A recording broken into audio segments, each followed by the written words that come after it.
It's 16th of October and this is AAO News.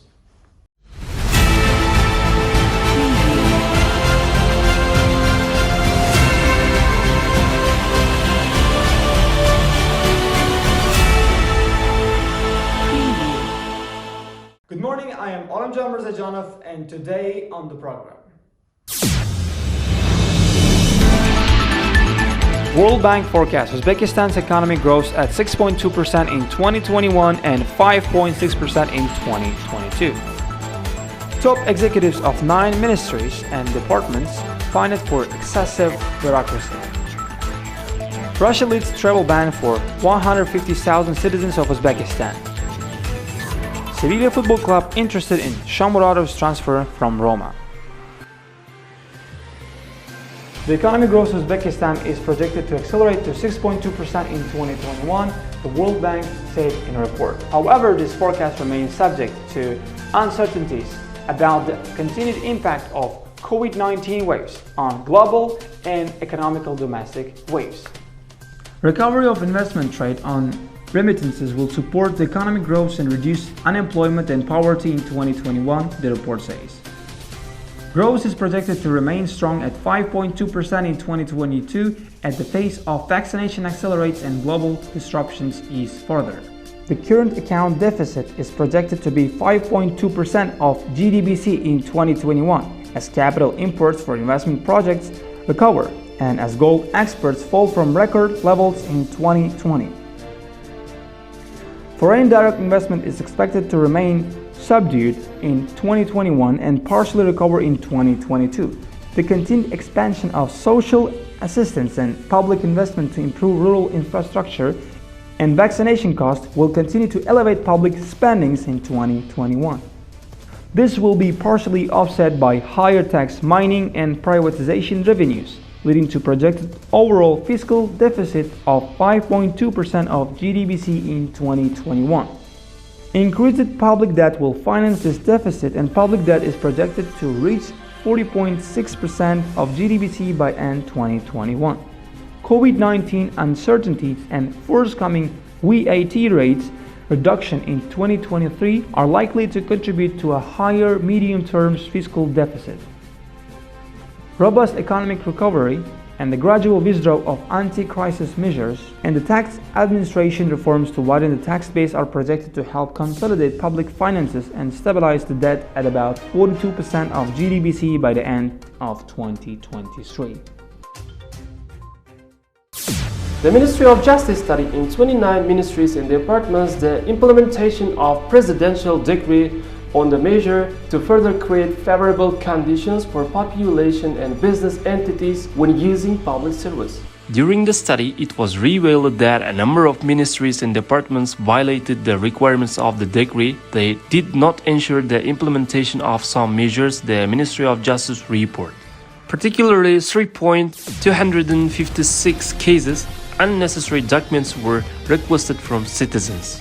Based on the results of the study for violating the requirements of the presidential decree and the reclamation of unnecessary documents from citizens in accordance with Article 2155 of the Administrative Responsibility Code, top executives of the following ministries and departments were brought to administrative responsibility: Ministry of Employment and Labor Relations, Ministry of Innovative Development, Ministry of Higher and Secondary Specialized Education, State Committee for Ecology and Environmental Protection, Agency for the Development of Public-Private Partnership under the Finance Ministry, Agency for Development of Horticulture and Greenhouse Economy under the Agriculture Ministry, Agency for Regulation of the Alcohol and Tobacco Market and the Development of Winemaking, State Inspection for Supervision over the Education Quality, Inspection for Quality Control of Road Construction Works under the Transport Ministry. 3 of the 29 are still under the study. Based on the results of the study of the remaining 24 ministries and departments, as well as institution in their system, the connection to the interdepartmental integration platform of the electronic governmental system was ensured. This in turn will give state bodies the opportunity to independently request from the authorized bodies the documents necessary for providing public service in the process of their provision without the bothering citizens. The ministries and departments received 21 submissions on the revealed violation of the law, lamentation of their cases and circumstances. Reportedly, disciplinary measures were taken against 38 officials of state bodies and organizations. Russian authorities have lifted the travel ban for 150,000 citizens of Uzbekistan, said Vadim Kazhinov, the president of Russian Federation of Migrants. This decision applies to 150,000 citizens of Tajikistan as well. However, foreign citizens on whose expulsion the decision was made at the judicial level will not be amnestied. If the decision on expulsion from the Russian Federation was made by the Ministry of Internal Affairs, then one should check on their status on the ministry's website. Earlier, the Cabinet of Ministers approved a pilot project to attract labor migrants to Russia.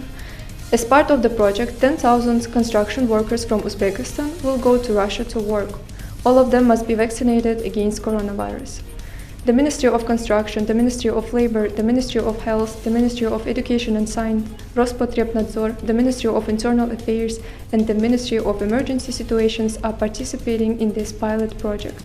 The Ministry of Construction should draw up a list of employers who want to attract Uzbek workers to the facilities and conclude contracts with them. Football is a game of millions and everybody likes to play, especially our youngsters. One of the most talented compatriots football players, Eldo Shomurodov, got an excellent offer by a legendary team in Spain, and Aseli Deatova is going to tell us more. Roma forward Eldo Shomurodov may move to Sevilla. The Spanish club is actively interested in the forward of Uzbekistan national team. Sevilla sports director Ramon Monchi is considering Shomurodov as a candidate for strengthening the team in the next transfer window. But Shomurodov has recently moved to Roma, and Jose Mourinho is happy with the player and doesn't want to let him go, so the probability of a transfer is not the highest, Fichakis reports. This season, Shomurodov has completed 10 matches for Roma. He scored 1 goal and made 4 assists. Transfer market estimates the Uzbek footballer at 7 million euros. This is AAO News for this Saturday. Thanks for watching. I am Olamjan Mrzajanov. Stay informed and inform others.